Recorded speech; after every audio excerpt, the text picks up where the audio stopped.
All right. Good night, everybody. Welcome to Comics Asylum Live with Steve and Jay.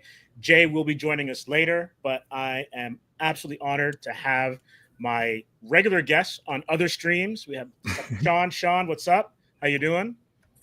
Not pretty good. Hey, and we've got JMan down at the bottom. How's everyone?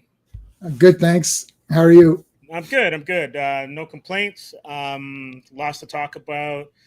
Comic book world has got some, I guess, some big releases, and one's going back to a second printing. We got some great news if you're a Superman fan, or maybe not. We'll have to find out. We'll see. With the announcement of a very interesting follow-up to James Gunn's Superman. Mm-hmm. And then a major event, back when events, I guess, meant stuff in comic books, turns 30. But before we go there, J-Man, how's your week been? It's been good. I did have a little bit of a. My teeth are quite sharp, and I don't know what happened. I bit wrong, and I bit like a chunk out. Right. I bit a chunk out, and and last night I woke up with some blood on my pillow because it kind of. I don't know what happened at night, but it's good now. It's all fine. I won't spit any blood. If I do, it'll be really cool. I'll make it look really good. It'll be like blood splatter. It'll be Age of Apocalypse, like Wolverine. Yeah, because I'm thinking, because Wolverine basically destroys his hands every time he pops his claws. So I guess you did that to your mouth. That's in my mouth every time I get the fangs out. Yeah. Sorry to hear about that, but hopefully it's not too much of an issue. And Sean, how about yourself? Okay, work is work, and just heading into Q4. But other than that, it's pretty good. The year just went right by. I don't know. I guess as you get older, things just go way faster. Yeah, I think the days are long, but the years are fast, or whatever. It's that's a good way. Days are pretty fast too, though now. So, yeah. Well, the thing that had me, and I think we mentioned this on maybe it was the FF stream that we had. Mm-hmm. I was like, how the hell is it Labor Day already? Like, I thought Labor Day was like would have been now. Right. That's how my internal and external clocks were not aligned. And I can't believe that we're like 2026 is. I know it's like right around the corner. Right. So yeah, I have a family member that does their Christmas shopping like mad early. Yeah. So they presents behind the poster. Sean's present's already there. Oh damn! It's already. You know what? I told you what it was. I know. It's already there. I got a few. I was almost gonna have Steven's. Like I was almost gonna have his. This is waiting for you. JMan loves Riva. Another Riva. Just like nice. Your camera's all like if you're underwater. You're from wow. It's Riva, yeah. So the joke is I hate Riva, but she keeps buying me Riva figures because I like the idea of the figure. Yeah, she's a Darth Vader body with like a random woman's head on it. You're like, they didn't even give her makeup or something. Like, something distinctive. Give her funky hair. Just an afterthought, right? It's literally just like, oh, she's just there.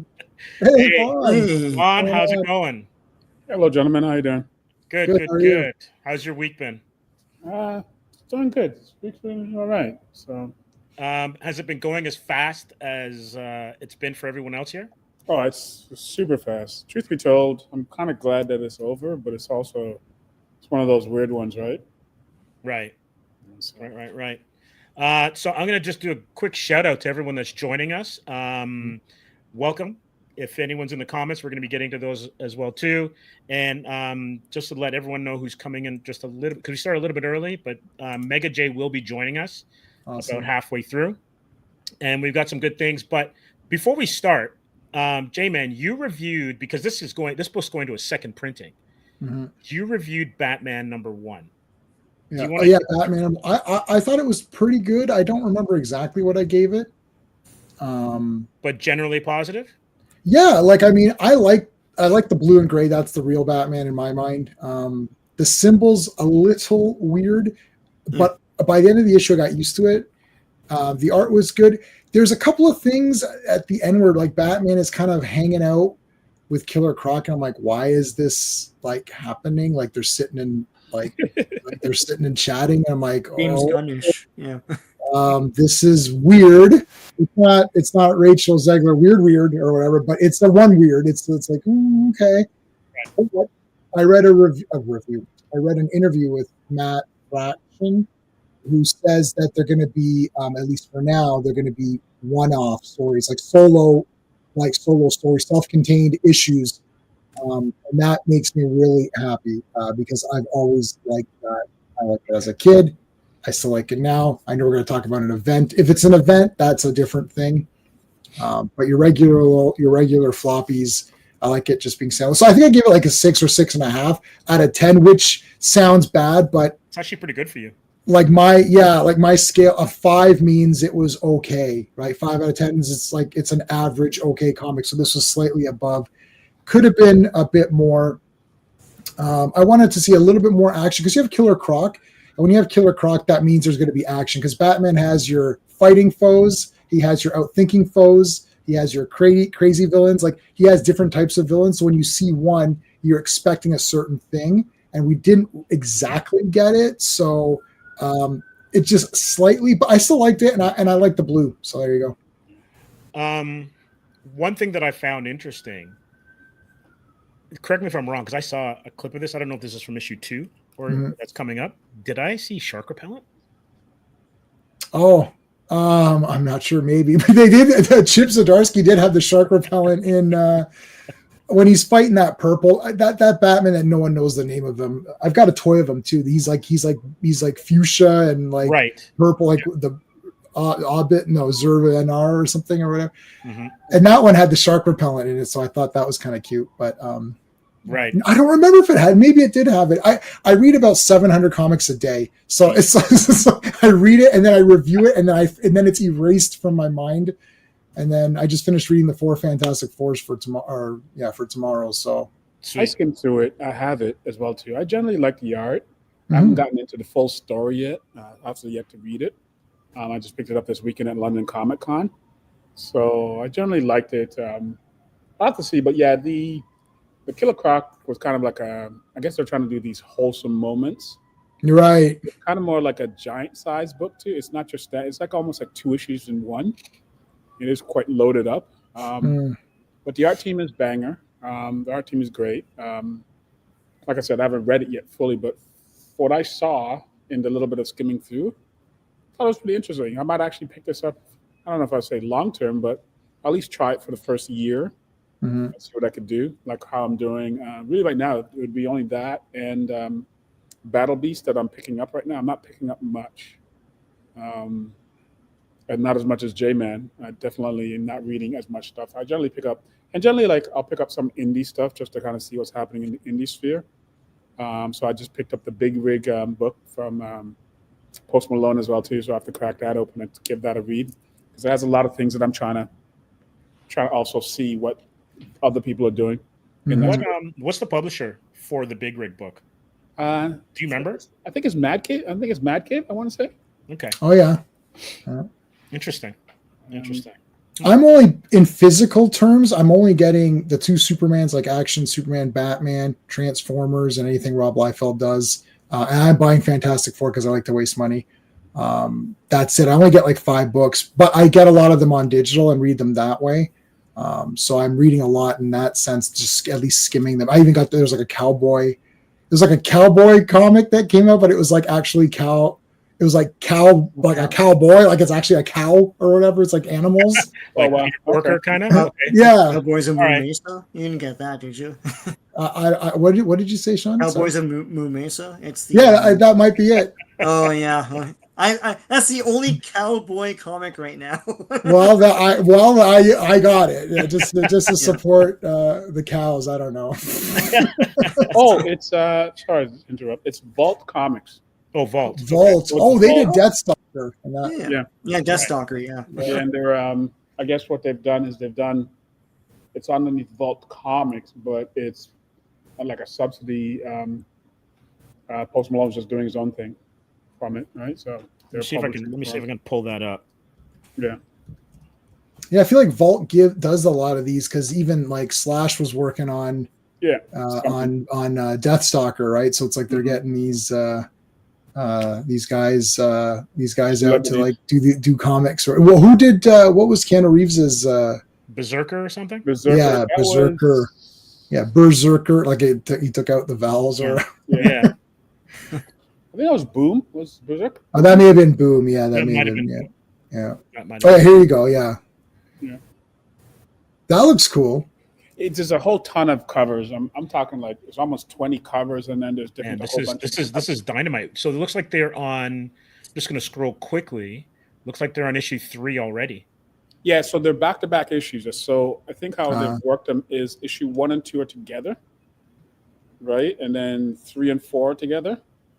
It's a limited series run from what I gathered. Maybe it's the bags that I picked up, but yeah. Yeah, it looks like you might have had a maybe a variant or something, because I had a polybag version. Right, because the image from the cover, I don't remember. No, there's so many different covers. From what I see, there's almost like 10 different covers for just issue 1. This sounds hilarious, though. They prayed for a miracle. They got 25 tons and 18 wheels of holy weapon. It sounds like somebody watched Rolling Vengeance a few times. Yeah. Wait a minute, I think I could do this.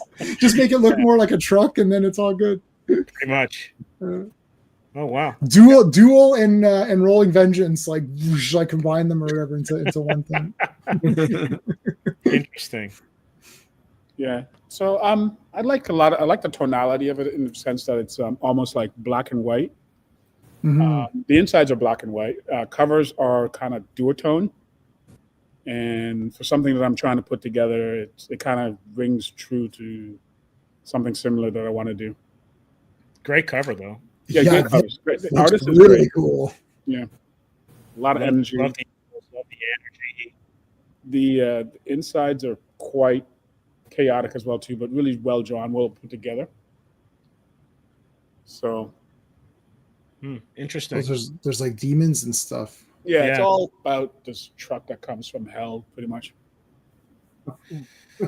That's so it's the car. So we got the car, Rolling Vengeance, and Duel all in. And, a little bit of Christine, I guess. Christina, a little bit of Christine.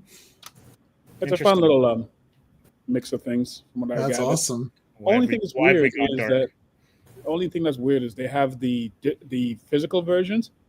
I was trying to buy the digital one because I didn't want to crack open the copies that I bought because they're decently expensive. Mm-hmm. The digital versions don't come out until next year for some reason. So they're only releasing the physical versions, and it's gone back. So there's so many variations printed.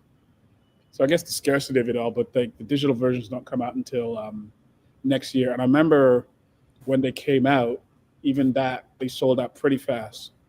I remember Big B, they ordered a set, but it was only one of the store managers ordered it for themselves because they had such limited supplies. He could only get one set for the store, and he took it upon himself, I think, from what I saw. Just to prevent piracy or whatever. I think it was just the scarcity thing. There was just not a lot of the bigger stores in the States were getting all the copies. So I think there's almost direct to market as well, too, kind of what Todd did. Right? I saw that Todd. Rob Liefeld did, where you had to order from Youngblood. That's what I've been ordering them from. Yeah, got to order from his store personally before you could get them, something like that. And some of them are like almost a year out for the same thing as what you're saying for this one. Like I'm only missing like 1 or 2 things from Rob's personal stuff. Yeah. But like I've got Youngblood #1, and that ain't coming out. And I had that ages ago. Like, and he gave me the okay to. You can just message him. He talks to you. He called my comment out just the other day on YouTube. But anyway, yeah. So I just asked him. I just messaged him. Can I review this on the channel? I was like, sure. It's like, go ahead. When did it actually come out? Youngblood. The new Youngblood #1 is November. I think I had it in like April. Okay. So it's coming out in November. It's Youngblood. It's not like the old comic. It's a brand new story. Yeah. Brand new story. Yeah. Who's doing the internals? Insides. I didn't even check. Rob. I think Rob Liefeld's doing it. Yeah, he's doing it. It's the whole thing. Right. He's just going full on his own, pretty much. Interesting. What's the Mark Miller? I picked up that Psychic Sam. I grabbed that on Kickstarter too.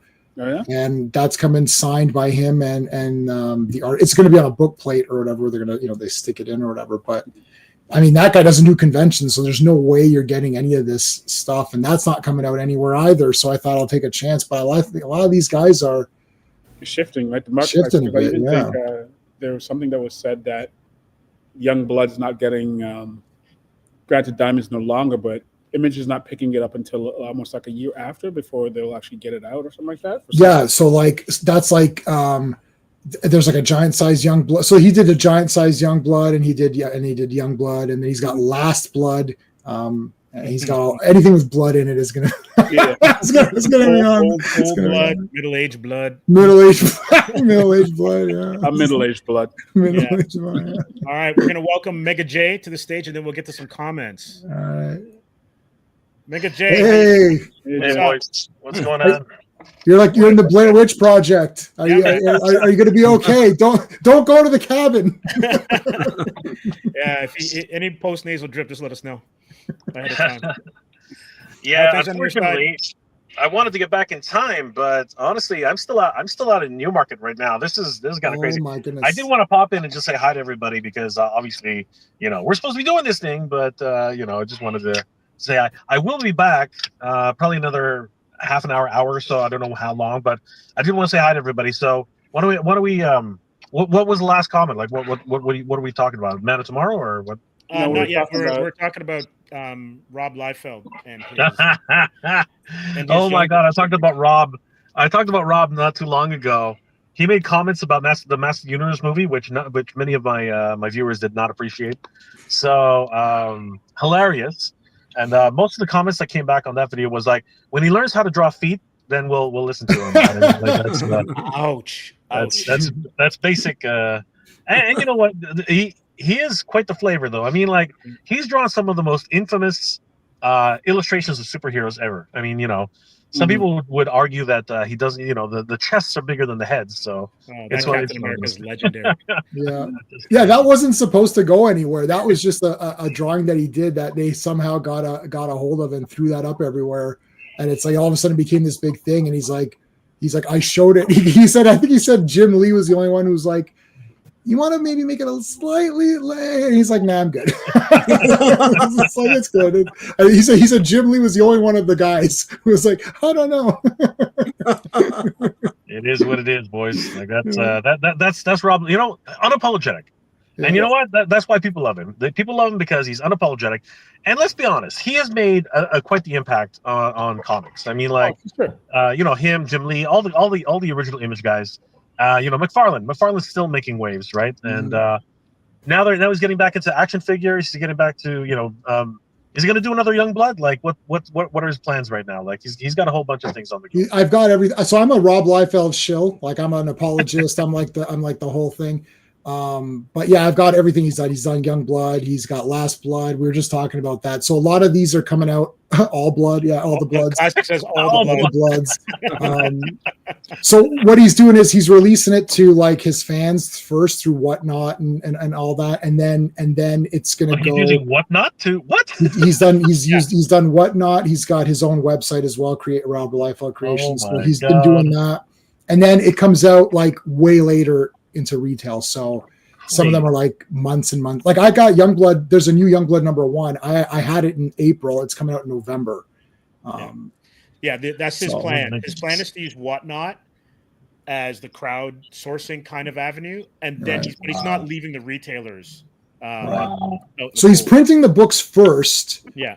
And then selling them. And if they sell out, he'll go to the second printing and change the cover. So he's doing it more like he's literally printing it himself, though. He's like I literally picked. He's got the box. He's like, I went and picked this up from the printer. These are the ones you're gonna get.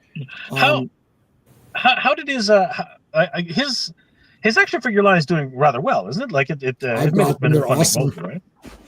He's got 2 out, Blood Wolf and Cabot, and then Shaft and Die Hard. I just pre-ordered, and actually. Because I pre-ordered them for Big Bad Toy Store and he had them on his Whatnot and he signed them. So I was like, he charged the same price as Big Bad Toy Store, but signed.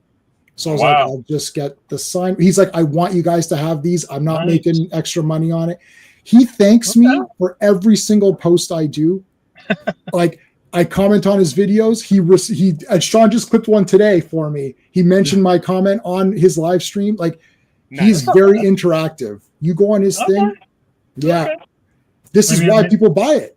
Absolutely. I guess so. Yeah, 100%. Okay. All right. You know what? I'm interested to see what else he's got up his sleeve. I mean, like, you know, all the old Image guys are coming back. You know, Jim's still in charge of DC, right? Like, what's going on with him? Who knows what Jim's doing? He was just with he was just in our neck. Well, he was just in Toronto, right? Fan Expo. Yeah. And we didn't. I didn't get a chance to meet him, but I mean, they're taking a break, right? On that Hush or what happened there? Something happened like Hush. So it came out and then it was on break, right? And then now it's on break. Now there's another Batman comic. It's ending after this one. Like, so there's like two Batman comics. Right.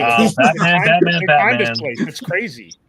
Yeah, you know what? Batman is the gift. Batman is the gift that never stops giving, man. Yeah, you're right. It was supposed to end before, but then he got backlogged and what? Yeah. That's never happened. That's never happened ever. Come on. Very image-ish, but yeah. You know what? The release schedule of comics is floating. I mean, I don't think anyone's been able to do a consistent serial in years. I don't think it's even possible. I will say that Eric Larson, yes, he hits his deadlines all the time. Oh yeah. Even if it has to do with a giant Sharpie, he will hit it. Yeah, man. He's mad consistent. Definitely. He's the only one. Well, Tom McFarlane doesn't really actually do anything for Spawn, but Spawn comes out regularly, and it's the only comic that's the most affordable comic. It's $2.99 still. Still, yeah. The American price, our price is like. We make up for it in volume. There's like Absolutely. a whole bunch of different ones now. So. All right, boys. The client's here. I got to go, but I'll check in with you guys as soon as I can. Again, Rob Liefeld for life, man. Like, we'll check in again. Like, take care, guys. We'll see you soon. Yeah, thanks. Absolutely. So, as Mega J, it was great to have him pop in. I'm just going to get to some of these comments. Arkham Unlimited says, "Sup?" Hey, Arkham, how's it going, dude? What's up? Arkham says, "Can't stay along watching Demon Slayer Infinity Castle. Sorry, but I hope you have a good stream. Thank you very much. I hope you enjoy Demon Slayer." Phil Owen says, "Hey, Hail, Phil. everyone. What's up, Phil?" Phil, we're going to get to this comment because I just pulled it up. Did you see that Frazetta's original cover art for the Lancer Conan just sold at auction for $13.5 USD mil? Yeah, that's kind of wild. Yeah, Rob Liefeld was actually commenting on that, and he bid on it. Oh gosh, no. He's like, I can't. He goes, I can't get that one. But like, he was talking about that one. He's like, that's gonna go. The last time he commented, I think it was like at 7 or something. No, it wasn't even. It didn't even hit 1 million yet. It was like 750,000. He's like, that's gonna go into the millions. And he was right. Yeah, I mean that's crazy. That looks a little bit like Conan the Destroyer's when Tothamon turns into that creature, which is basically this ape with the cape. Ape with the cape. Which now this is the story. This is the story where he says, "Oh, you're gonna need a guy. You're gonna need a barbarian. All you wizards talk a lot of shit, but when it comes down to business, you need a guy with a sword to come in and take care of business. TCB, take care of business." I may have paid. I know Robert E. Howard wrote it that way, but that's the way I'm saying it. That's the way I read it. Hey man, that's verbatim. That's verbatim. That's exactly it. That's a crazy number. There's the artist in me is kind of sad that like the artist can't make that money when they're making. Oh, I know. Yeah. Right. Yeah. I mean, his daughters. It's his daughters, right? That Sarah. the estate now. Yeah, Sarah Frazetta girls. Yeah. I gotta grab the I gotta grab the Heavy Metal 2 because they had some stuff to do with that. Yeah. Too. So, and I thought I saw something that they were supposed to be doing something with.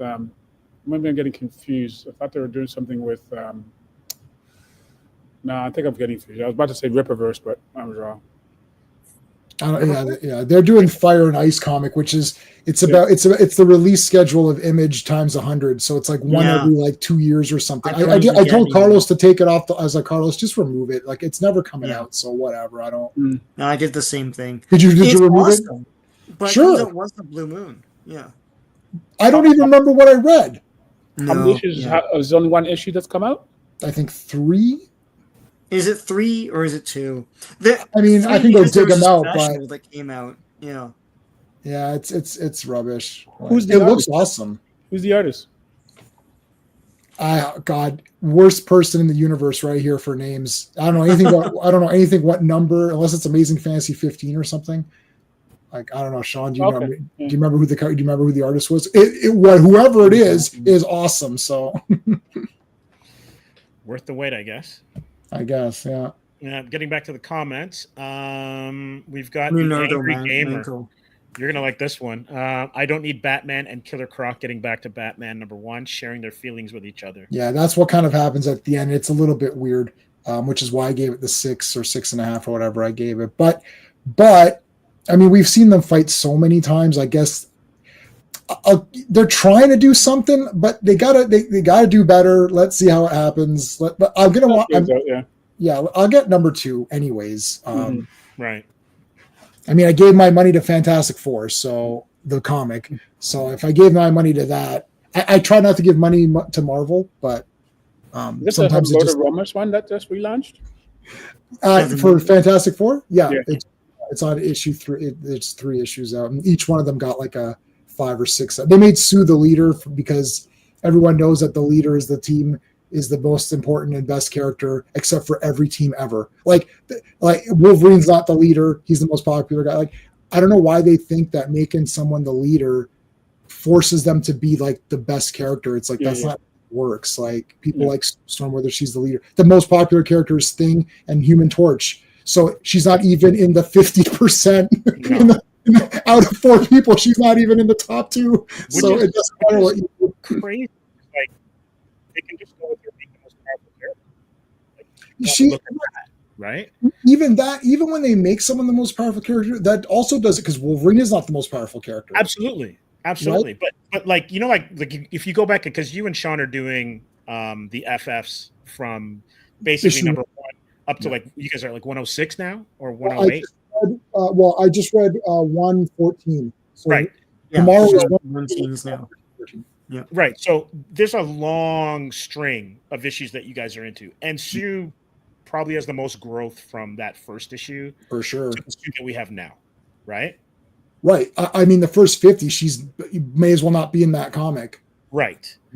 And so when Byrne kind of rejiggied her power dynamic and made her more modern, that to me was kind of like, that was like the where you would want to put that character, because she's not Reed, she's not Johnny, she's not Ben, and it's not like the X-Men where you have rotating leaders, right? So it never made sense to me. I think that her glow up was getting that power boost personally, and then the power boost is early on. Yeah, the power boost is Kirby. And that's very early on. And she does save the day a number of times under Kirby as well. Like, which they point out, there's a town from a bomb. Like, it's crazy. Yeah, they pointed out there's an issue where they point out to, hey readers, here's times where they literally address the readers, like stands like, hey readers, Susan. So they gave her the power boost. Kirby gave it to her, but the thing is, I think John Byrne maybe figured out how to utilize it slightly, but I haven't read those, so I don't really know. Yeah, like part of it too. When she becomes Malice, sorry, not to cut you off, Sean, but when she becomes Malice, it's a totally different ball game in terms of her power. Okay. Yeah, I think part of it too is she was pregnant shortly after that, so they wrote her as like she's out of the team now, and then Crystal comes on board, right? So which makes total sense. Like, and Crystal's but here's the thing: Crystal is super powerful. She's Storm, basically. She's Storm, but she doesn't do it. She doesn't do much in Fantastic Four because again, there's that ratio of you can only have a certain amount of female characters before it's like right? Like it's like 1 to 4, 1 to 5, right? X-Men has many male characters, so you could have extra females in there, and it doesn't seem as bad. But remember, boys comics, right? If it's all going to be, we go through this when we do the looking at the 60s comics that we were doing. It's like if it's all girls, like what is this, a girls comic, right? Like a boy can have 1 girl character, maybe 2, right? X-Men was just such a large team; they could afford to do that, and they always split up the teams. Yeah. So you never got a whole bunch of characters, not many, all at once. But the roster, yeah, like you said, the roster was so revolving, it didn't really matter that much. You had a couple staples, but for the most part, they came and went all the time. Right? Maybe late 70s, early 80s Avengers, like when the roster ballooned, because you had like Jocasta, I guess Miss Marvel back then, Scarlet Witch, Wasp, right? So there's 4, and I'm Wanda. sure, yeah, well, Scarlet Witch, right? So I'm sure there's some that are slipping my mind, but and Tigra. Tigra, Yeah. So they always had, and then I think She-Hulk would come in whenever she wasn't doing stuff with the Avengers. Sorry, with FF. Okay. So it is possible, but in the end, give them great storylines, and then it doesn't matter like who's on the roster, where they are. Yeah. They gotta look cool too. There's something Fantastic Four, because they're all wearing the same outfits. Like Thing is clearly the coolest, and then Johnny's a fire guy and Reed's the smart one. So Sue sort of gets left out. And X-Men, like Storm, everyone cites Storm. Yeah, but Storm looked awesome. Like if you look at Giant Size X-Men #1, which is sort of my favorite solo one comic, everybody in that comic looks friggin' awesome. Like they're all action figures. They're ready to go action figures. Like, you know, and I like that. And then they all have unique, completely different costumes with just like an X. That's it. That shows them they're on that team. Fantastic Four is a perfect example. Skylock looks awesome. Yeah. Right. You know, and then weapons amazing. Doing the weapons like that. That's super cool. So yeah, they lucked out a little bit with in the beginning. X-Men not as much, because again, you had just Marvel Girl and they all look kind of the same. You're like, she's boring. Even though I love Jean Grey, I'm wearing my Phoenix today. But like, as soon as you get into that next evolution or whatever of X-Men, it's like everybody looks cool. Rogue looks badass. Like the girls look cool too, right? Yeah, definitely. Get to some more comments, and then we're going to dive into some James Gunn. So the Angry Gamer says, hey to all. Hey, Angry Gamer. We got that one already. We have Emo Nerd Girl. Hey guys, what's up? How you doing? Also, Emo Nerd Girl, does James Gunn own DC and Marvel? Well, not Marvel anymore, but we'll get back into what he's doing at DC. Classic Comics. Classic. Hey, folks. Angry Gamer, the Batman Second Night came out yesterday. The follow-up to First Night, really cool noir-style story. I've not seen that. One? I'm not familiar with that. It might be. It sounds like it. Saf says, hey, what's up? GT James, they were trying very hard in the 210s to make Wolverine the most powerful character. I still, as a Hulk fan, I love Wolverine, but it doesn't stand a chance. I'm sorry. Against Hulk, yeah. That's what do you call it? Doesn't stand a chance against Vindicator. That's because Vindicator has the power of the Canadians with him. That's right. The Canadian powers unite. All 25 million back then.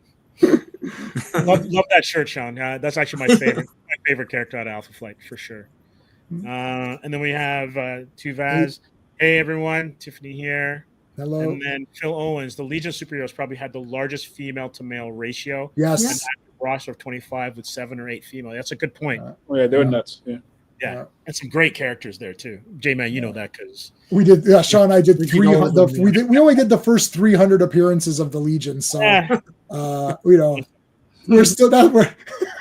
If they ever make a Legion movie, that's going to be scrutinized to hell. If you thought I was scrutinizing some of these Marvel movies, wait till that movie comes out. That'll be obliterated. I'm like, they made one. They made that animated thing, and that was awful, man. Oh, that animated movie is a disgrace to humanity. Such character assassinations. Literally, humanity devolved. Remember, like a few years ago, and you're like, "Why is everyone devolved?" That's because that movie came out, and like literally, even if you didn't see it, it just collectively devolved humanity. That's how bad it was. Yeah. I haven't seen it, but I'll take your word for it. Do please do. I'm not joking on that one. I can joke and lie sometimes, but I'm not joking on that one. No, yeah. All right, so let's get to one of the topics, and it's this. About a week ago, maybe a little bit longer ago, James Gunn came up with this on his socials. This one's on Blue Sky. And it's Man of Tomorrow in theaters July 9th, 2027. And the aforementioned tickets. You ordered tickets already, huh? No, I'm just joking. No, I'm kidding. I'm kidding with you. But the aforementioned Jim Lee did some promo art for it. So if you're looking for the Luthor armor, I suppose this movie will be up your alley. Yeah. Before we get into the article that kind of dives into a little bit more of it, any thoughts? Sean, what are you thinking? Luthor again? Like, God! Like, I thought he'd be scoring up against like a Brainiac. I think it's gonna be Brainiac. I thought you just want me to talk about this picture here, right? Nah, let's get into it. Whether you like it, whether you don't. Well, I know JMan's gonna have some things. Vaughn's gonna have some things. Yeah, they team up against a larger threat, so probably Brainiac. It's cool to see the Luthor armor. It's been bastardized to hell by now, to the point where people don't know where it comes from. I would have liked to have seen a riff of the original story where this armor came from, where he has his own planet, and Superman accidentally blows up his planet and and he comes after him. That's a strong hook. That would have been a cool movie. And that we're not going to get that perhaps. If the movie armor looks like this, that's cool. At least it looks like the armor. Because I saw some art someone made and claimed it was real, where it was basically Iron Man armor with the color scheme. But I don't know. I don't trust any of this because Superman was basically a DC catalog of other characters except for Superman, and that's my issue. Like, I'll watch this, but like, it's not going to be a great Superman story, which I want. It's gonna, like, once again they're leading with it's Superman. Look, Lex Luthor, and then there's going to be like 10 other guys. Right. So I don't know. It's cool. I'll watch anything Superman. I'm just afraid of this becoming just fan events rather than general audience events, which they should be. And which it's devolving into fan events of like, we're all gonna watch it. Families are gonna stay away because they don't care anymore. Anyway, I'll stop talking. Nah, don't. I like the rant. Vaughn, what do you think? I like it. It's going to be interesting to see how they interpret it. That's where I'm kind of more trying to figure out how they're going to pull this off as a suit. Right? Truth be told, I never really liked this suit overall. The Lex Luthor suit. Mm-hmm. Never cared for it that much, but I get why they had to give him something. Yeah, as a 1-to-1 ratio for a thing. You weren't a Superpowers fan as a kid? Not much, truth be told. But let's see what they do with it. But that is a good point. My only thing with some of this stuff is it going to be a movie that showcases? Is it actually going to be a Superman movie? No. Because as much as the other one was that just happened, it wasn't so much a Superman movie. It was just a DC Universe movie. Right. Right? Yeah. Where Superman is the weakest and dumbest character. Yeah, it had like points of it. Like it had sections of Superman in it, but it wasn't so much that it was a Superman focused movie, right? Which is unfortunate because like he's such a great character, right? Yeah, I know you're tired of him. But yeah, no, I totally get it. Interesting. J-Man, thoughts? Yeah, well, this movie will be piss, of course. James Gunn has had how many chances do we have to give this guy? The guy sucks. It's like he doesn't understand Superman. He doesn't understand any aspect of Superman. He doesn't understand how to make a cool movie about someone he doesn't understand. Because even if you don't understand a character, and if I didn't understand a character and someone tells to me, you got to make a movie on this character, I will make that character the best and make him shine.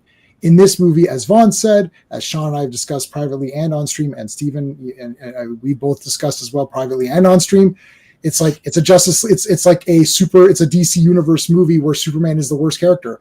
It's like he's never proven correct. All of his statements are garbage. He says a bunch of things. You shouldn't kill. Why? Show me in the movie why not killing is the right thing to do in the story of this movie. Never gets proven. It's like he never saves any of the Justice Gang, so clearly they're better. Like, where's the part where the Justice Gang comes in and gets beaten to hell and they're all dead?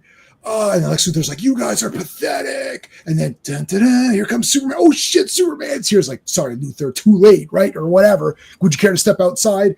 Something like that. Where's that scene? Where's any scene where Superman wins, and whatever he says is right. It's like, we shouldn't kill. Why? Why shouldn't we kill? According to Mr. Terrific, we should kill because he killed that monster, and that was the right decision to make because the movie didn't show me that it was the wrong decision. So Superman is proven wrong. He's interfering in government in other territories. Why? It's like, well, that you should do that or you shouldn't do that. Well, I don't know. You're not telling me you should. Like, where in the movie does it show that you should do that or shouldn't do that? Superman says, I wanted to because people are going to go die. It's like, okay. So anyways, this movie, the super suit, here's what's going to happen. Lex Luthor is gonna save Superman a bunch of times, and Superman will have to be like, do I trust him or do I not? There's never going to be a part where everyone's dead and then Superman comes and saves them. If that was going to happen, it should have happened in part one. Instead, it didn't. So they're just gonna have Superman beat up again. Lex Luthor's gonna look cool in his suit, and everyone's gonna be like, "Wow, Lex Luthor's so cool! Yeah, that suit is awesome." And then no one's gonna care about Superman yet again. Until this movie, even in the Superman movies I didn't like, I still thought Superman was like the best. At least, like in Man of Steel, it's like, yeah, Superman beat the crap. I was like, screw Zod. Zod's a piece of crap. I don't like that guy. Let him die or whatever, right? It's like, I want Superman to win. In this movie, I'm like, yeah, Superman's like the dumbest character. So you're going to go to the second. If the second movie does fix the errors, then that's fine. But James Gunn can't, because even if he fixes the story errors, you still have the stupid dog, the stupid comedy, which ruins every scene. There's a scene that's about to be good. Superman's going to do something epic, and then the dog like kicks him in the face or something stupid. It's just brutal. Yeah, this thing. So remember when this trailer came out, they threw the can at his head and he flinched. He can't feel that can. Then they went back and changed it. They re-edited the trailer. So that tells me that James Gunn doesn't understand, right? Like, this is the trailer that you're presenting to people to buy some. So here's what happens in trailers. Don't they usually show the best parts? Remember when you were a kid, you're like, hey, they showed all the best parts in the trailer. Well, Timmy, that was to get your ass in the seat. That's why they did that. It's like, now they're showing you, here's what they're presenting you to get pumped up for, right? Like, if you're a salesman, you sell the features of the product. You don't say, yeah, the iPhone, yeah, it gets updated every 5 seconds and all your apps crash. You don't say that. You're like, there's all these great apps and the camera is 75K now instead of 4K. And you say all this crap, right? you don't lead with dumb things like this. No. And the thing, you're right, because like trailers were so good when Marvel was doing their stuff that they even took scenes out. Like the scene where they're all running in Wakanda. I was waiting for that. I'm still waiting for that scene. That's all. Yeah. What was that? Was that in Black Panther 1 or 2 or? No, Infinity War. Infinity War trailer where they got you at the end, where they all ran. And Hulk's running in the background. Oh my gosh! Yeah, and you're like, he's not in there. You're like, yes, and then he's not even. Not in there. Infinity War was still pretty good, and that battle was pretty epic. Yeah, Thor showing up after getting Stormbreaker. Cool. That might put him in the height. Yeah. So you just said that now. Thor short right. When Captain America in Endgame is getting beat up, and he doesn't give up. He will not give up. It's like, I'm standing back up with my busted ass shield, whatever. I don't care. And then it's like to your left, right? Yes. That is badass. Where is that in James Gunn's like thought process of Superman? Because to me, Superman's my favorite character. I love Captain America, but Superman is like the number one. There needs to be epic moments. Superman 2, Zod is destroying shit. He busts in. He breaks down the door, grabs the girl. It's like, take her with you, and it's right. And then Superman shows up. General, would you care to step outside? You're like, oh fuck! Now it's going down right now, right? This is it right here. Where is that? Like, there's no point where Superman shows up and you're pumped up that he came. That's it. I just want, even in Man of Steel, which I think is a poo movie. Like those people are praying, oh, Superman, we need help and whatever, And then it's like, he comes down. And it's like, and they're looking at him like, oh, well, at least he came and saved them. That little kid in Borovia or whatever is like, Superman, please save me. And then Superman didn't show up. And then Green Lantern's like, well, I'm better than Superman. It's like, apparently you are. And then someone in the comments or someone always makes up some dumb thing. Well, he was doing other stuff. Well, then don't show that scene. Don't show a scene that makes Superman look like he disappointed a kid. Just remove the scene completely. Don't have the kids lift the flag. Remove the whole scene, right? And then it's just like, oh, I want to go there and help them. He's like, you can't. Okay, Green Lantern, you can go help them. Don't show them praying for Superman only for him to not show up. How does that inspire hope? People kept saying, it's all about hope. What hope? Green Lantern showed up and he killed everybody. And then Hawkgirl murdered that Hawkgirl murdered the Prime Minister in cold blood. Dropped his ass. What the hell's going on? When is Hawkgirl? And people say, well, Superman doesn't kill. I don't remember Mr. Terrific kill. I know there's been 2 Mr. Terrifics, and I actually like both Mr. Terrifics. I like the original Golden Age Mr. Terrific. He's awesome. And I like the new Mr. Terrific, especially because he has phantasm balls, phantasm spheres. Yeah, phantasm balls, yeah. So he's great. He doesn't kill anybody either. What comics are you reading? Mr. Terrific is a scientist. He's like the smartest guy. This Mr. Terrific is one of the smartest DC characters. He can make anything. He's like almost the Reed Richards. So why is he a killer? So that's rubbish too. Like Reed Richards and Forge put together. Forge is awesome. Yeah, but yeah, no, that's a super right. That's a good example. So why is he a killer? Like he's like, we're going to kill this kaiju. Why? Why do you kill people? It's like. Couldn't Mr. Terrific and Superman? They can't defeat that thing without. Come on. Yeah. Really? No way. Anyway, there's my rant. Sorry. G.T. James has a great point. Or have a scene where Superman asks the Justice Gang for help instead of them just showing up, right? Like have it be part of the character arc as opposed to kind of like almost denigrating. Like when your name is in the title. Right. You should be the most badass in the movie. That's right. Conan.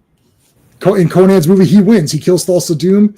Not Valeria, who's a 10 out of 10 character. Not Subotai, who's like a great friend and a great companion, right? Yeah. Not Akiro. It's like Conan destroys them all. It's like, and yeah, Valeria kicks ass. She's one of the best female characters in all of cinema, in my opinion. I love her, and that's my wife's favorite character. She likes her the best in that movie. Yeah.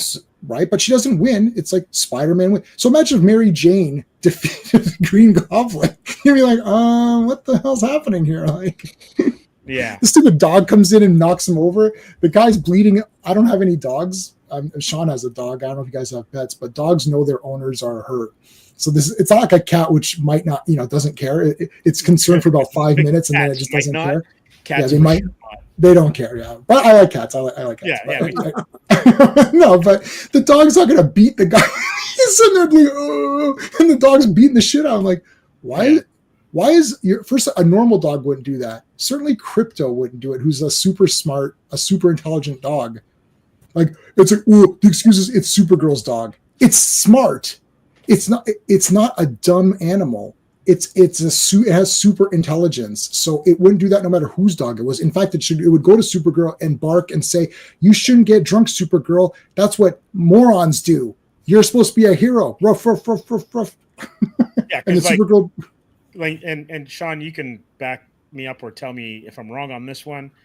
Wasn't Crypto kind of like Lassie in a way, where like could almost figure out what like humans are thinking without being able to talk to them, and tells the reader, it talks to the reader like a person. It's like, oh, I better go to my master and all, with little thought balloons and stuff. Right. So James Gunn's Crypto's a menace. I'm sorry. It's the worst character in cinema. Yeah. I don't know what they're gonna do with that character in the Supergirl movie, because it looks like they're bouncing off of Woman of Tomorrow. And he plays a part in it, but doesn't really do much in the rest of the story. So I don't know what they're going to do. Story in Woman of Tomorrow. Woman of Tomorrow, yeah, it's Tom King. Yeah, no, but I only read 3. I only read 3 issues, and then I like stopped buying because it was so awful. But no, I haven't read any, so I wasn't too sure if Crypto's all the way through the storyline or not in the first 3 issues. I mean, I'll spoil it. Like, Crypto gets shot in the beginning. The thing is, they're on a planet with a red sun. Oh yes, in the beginning, right. Yes, so the Supergirl can get drunk, right? And they introduce that concept in the Superman movie. What's the horse? Comet. Yeah. Comet's in the comic. I don't know if Comet's going to be in the movie, but the thing is, that's coming out next year, and then this Superman movie is coming out the year after. They're really rushing these productions. Yeah. And I have to. In the very beginning of all this, I figured that James Gunn knew the master plan of what was being planned for Warner Brothers, Zaslav's plan, right? And I always thought Zaslav was just getting it ready for sale, and now we find out that's kind of what's happening. Yes. It's being put up for sale. Paramount is the head bidder. I think there's other bids too. I think Netflix. You might be right. You might be right, Vaughn. I think Netflix is in it. But Netflix is in it now. Yeah. And so they could put up a good fight. So let me throw something out there then for the three of you to kind of kick around. Is Vince long for the DCU? Sorry, is James Gunn long for the DCU? No, I think that's why he's rushing these movies out. Got it. Yeah. I don't know about that, but I still also think that a lot of it's going to be more so is people are going to be eager to see the other characters. You're going to have 3 Superman-ish movies back to back, and yet we haven't heard nothing about Batman. Yeah. Or in some of these other characters. So it's going to be interesting to see how they play it out. But if they actually do get sailed, my only problem with this stuff, and I get corporate America, but a lot of the stuff is if they sell it right away and they start thinking they're going to replace James Gunn and start a whole new fresh and everything, I'm done watching this shit because I'm not going to keep on starting new storylines all the time. Right. Yeah. Vaughn, it's comics. It's just reboot. Just reboot. It's different when it's comics, but the movie stuff doesn't give me the same type of energy as well too, because I got to wait a year or something. At least a comic, I know I got to wait a month at least, and I could get a new series and I could get my fill. But you're gonna give me a year to 2 years in between these movies, and they might not actually be good. That's the other thing. They probably won't be. Is the Right? Well, this movie did somewhat decent, and I see Belle Reeve is in the I'm gonna give her a little bit of credit because she's the only person who's still sticking with her. She loves Batman BVS and she loves Man of Steel. Like she loves that Snyder. I like Man of Steel quite a bit myself too. Which is that's fine. Now a lot of people in Sean and I's circle have jumped over to James Gunn and pretended like they're all with James Gunn. She is the only one who's maintained that no, this is what I like. So I appreciate sticking to your original thing. You stick to because then I have respect. At least I could say, you know what, I got respect for you. You enjoy that movie and you're fighting for it and you're sticking up for it. I hate if you love it, you stuck up for it, and then now someone comes in with something new, that recency bias or whatever, something new. Oh, this is better. It's like, are you sure? Like, I still like Man of Steel. Between the soundtrack, the very first, I would say that Man of Steel movie is pretty good up until the final act. The tornado. The tornadoes. I think the tornado. I don't even care so much about the tornado. Yo, man, we're gonna fight now. Oh, that's it. Care. Fight. All the objectivist stuff I could do without. I don't know what that's even doing in a Superman movie. Yeah. Like he's a good person. That's it. And he wants to save that bus, and his father's like, no. It's just weird. Even your dad, who's not superpowered, even your normal dad would tell his normal kid to help. Like it's just so weird. Dad, I could have saved. Well, you should have done something, you dumbass kid. Well, what kind of how did I raise you, boy? Smack. It's like no. It's like it's just the power of Superman and Superman fighting all these superpowered guys is awesome. That's awesome. But all of I can't get past all the weird philosophy of the film. The tornado. It's like just save your dad, and the whole business of well, you know what? People will come and take you. No, they won't. This is not Alf. This is Superman. It's like they're not gonna take anything. Like, what are you doing? They're coming for you, Sean. Yeah. Well, to not do anything to kind of allay your fears, this says it all. Because Gunn was on. This is from Variety, and Gunn was on the Howard Stern show. He said, "Man of Tomorrow is a story about Lex Luthor and Superman having to work together to a certain degree against a much, much bigger threat." Gunn teased about his sequel for the first time. It's more complicated than that, but it's a big part of it. It's as much a Lex movie as it is a Superman movie. I love working with Nicholas Hoult. I relate to the character of Lex, sadly. I really wanted to create something extraordinary with the two of them. I just love the script so much. Well, you wrote it, Gunn, so of course you love it. Of course.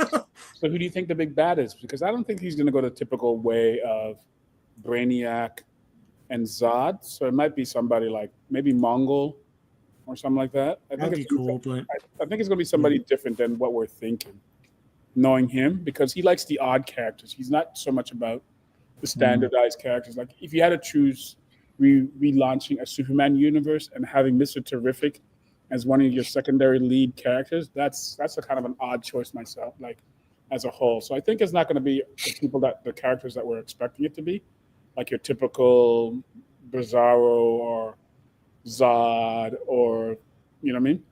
I think it's we haven't had Brainiac. People have wanted Brainiac in Superman 3. Like they did him in Krypton, and actually Lex, John Cryer had the Lex suit in the Supergirl TV show. So we have seen that as well. So I mean, I'm going to go see it. I pre-ordered the 4K for that garbage Superman movie, so I'll be getting that in a few weeks or whatever it is when it comes out. I got the Steelbook 4K. And then I had to get my 4K replacement discs for the Superman collection because, Warner Brothers, every time they bring out a set, it just comes with an email saying, we're going to have to replace these, I'm sure. So here's the email that you can send it to. Every set that comes out. It's like George Reeves, like that. Like Thundercats. Yeah. Anyway. Yeah, it doesn't matter who's running it. It's always been like that. But, yeah. Why can't it not be Brainiac? I don't I don't know what we're doing here. It's like all this technology. We're making new Superman movies. We made that Superman Returns and Man of Steel. Man of Steel is still General Zod. He was never a popular character before that first movie in 1978. So R.I.P. Why not Brainiac? Yeah. And AI, like it's just it's a natural fit, right? And that's why I think it's probably not going to be, just based on James Gunn being as oddball as he is. He's never really the one to go with the natural, the straightforward option, right? And seeing that he has the keys to the castle now and he's running it all, I feel like he might do somebody different than your standard fit that everybody's expecting. It'll be someone normal like Manchester Black, and then you have to fight. I don't know. No, it's not gonna. They're not gonna do that. Well, I don't know. Maybe they will do. Oh, maybe they will. But he's telling you guys in the thing it's Lex Luthor's movie. So what do I don't want the Lex Luthor movie. Remember when you were a little kid and you bought and you were so excited for Lex Luthor? It's like, no, you didn't care about Lex Luthor. You want Superman. It's like. It's same thing with Joker. I like Joker. He's a great character. I like the Penguin. I like the Riddler, but I like Clayface. I don't need a Clayface TV show. It'll be really well done. I know, but I don't care. I'll watch it, and if it's really well done, just like Penguin was really well done, I'll say, but it's not the Penguin, and it will just be not be Clayface, and it'll just be Lex Luthor's movie with Superman guest appearance. I got this cool idea. When is Superman going to be the star of a Superman movie in this new universe that they're starting with Superman? Like, why did you have anybody? Like having Mr. Terrific and those other guys and Hawkgirl and all that. Where's Hawkman? Like, doesn't Hawkman and Hawkgirl normally, aren't they usually together? Like, why didn't they have Hawkman and Hawkgirl instead of Green Lantern and then have Mr. Terrific and the two Hawks or something? But like, and the Justice Gang, like, who cares about these losers? It's like Mr. Terrific was the only character that was heroic. No, he did kill the monster, but he did have some good heroic fights. But like, Hawkgirl's a murderer. Green Lantern's just an idiot. I don't know. And then it's like Superman just gets beat up the whole movie by his dog and everyone else. And then even Lois does more things because Lois pilots Jimmy Olsen gets the information. Lois pilots the thing and reports the story.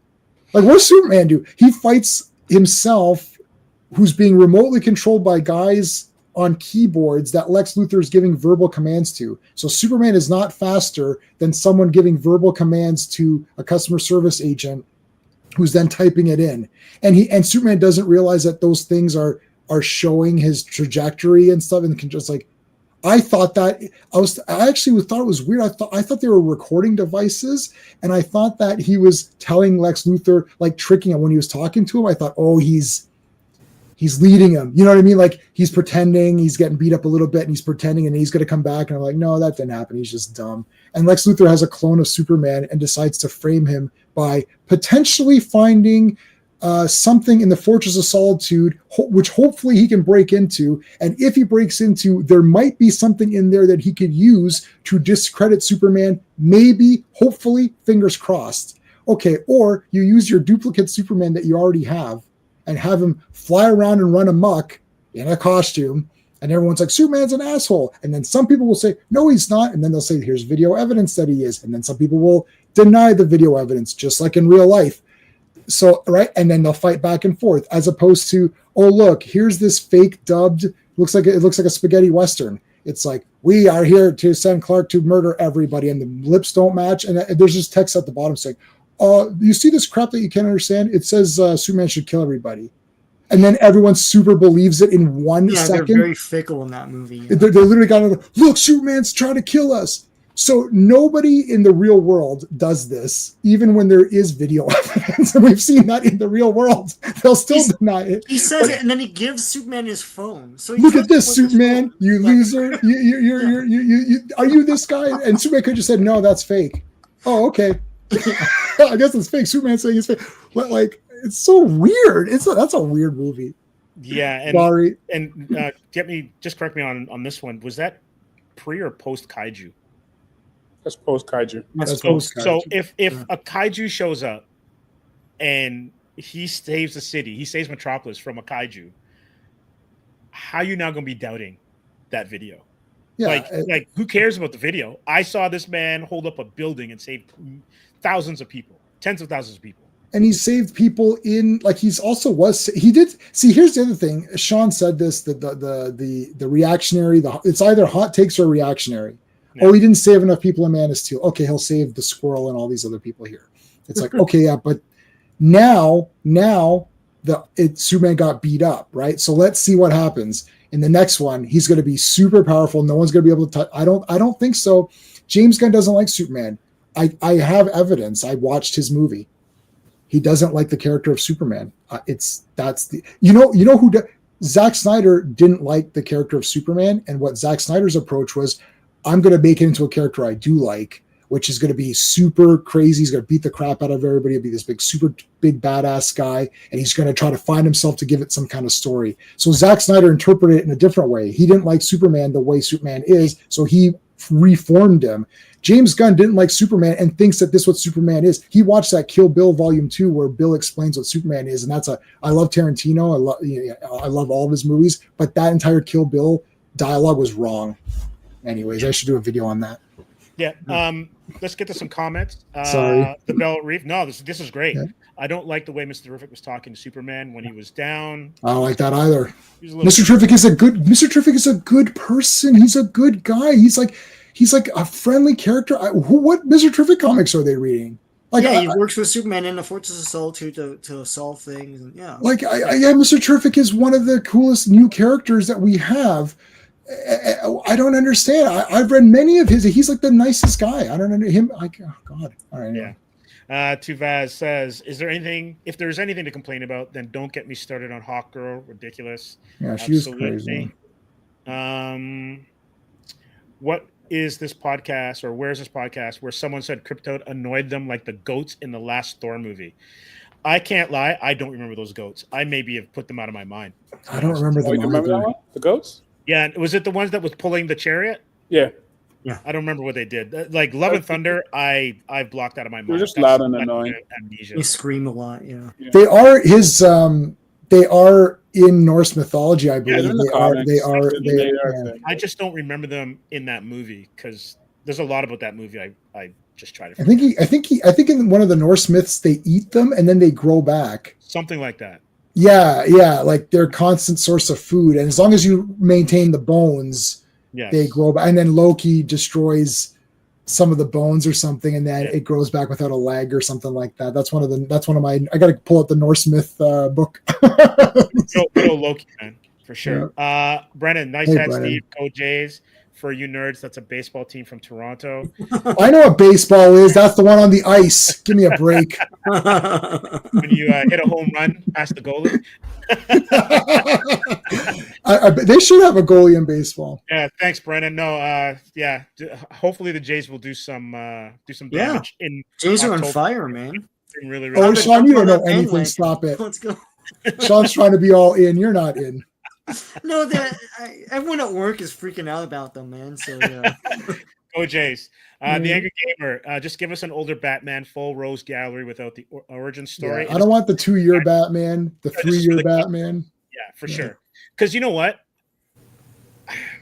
It works. It worked with like Daniel Craig's Bond, but I want to see everybody moving at the same time. Also, for this one reason, time is a factor. And you don't want to have 3 movies where everyone's getting up to speed with relationships. Right, have them be established, right?